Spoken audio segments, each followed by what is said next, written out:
সবটা অনর্থক। সো বাস্তবতাকে সামনে এগিয়ে রেখে যে কাজটি করা যায় সেটি হচ্ছে গিয়ে আসল কাজ বা আসল ওয়ার্ক।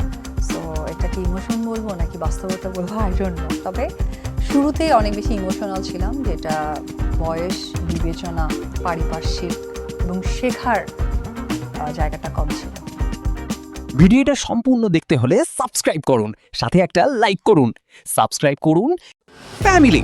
অপু বিশ্বাস এবার নিজের ভুল বুঝতে পারলেন আর বুবলিকে অপু বিশ্বাস মেনে নিলেন। সাথে এটাও বললেন আগে যা হয়েছে সেটার জন্য দুঃখিত, এখন দুজনের বাচ্চা নিয়ে ভবিষ্যৎ হওয়া দরকার। আর বুবলি বললেন আপনি আমার বড়, তাই আমাকেও ক্ষমা করে দিবেন।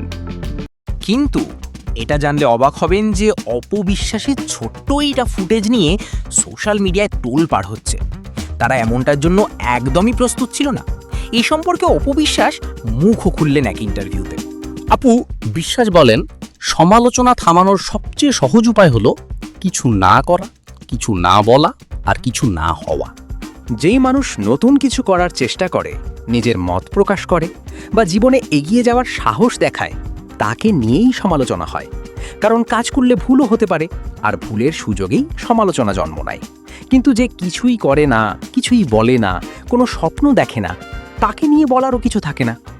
তাই সমালোচনাকে ভয় পাওয়ার চেয়ে নিজের লক্ষ্যকে গুরুত্ব দিন।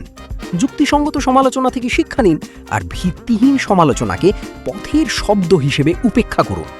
মনে রাখুন, আপনার কাজই শেষ পর্যন্ত আপনার পরিচয় তৈরি করবে, মানুষের ক্ষণিকের মন্তব্য নয়।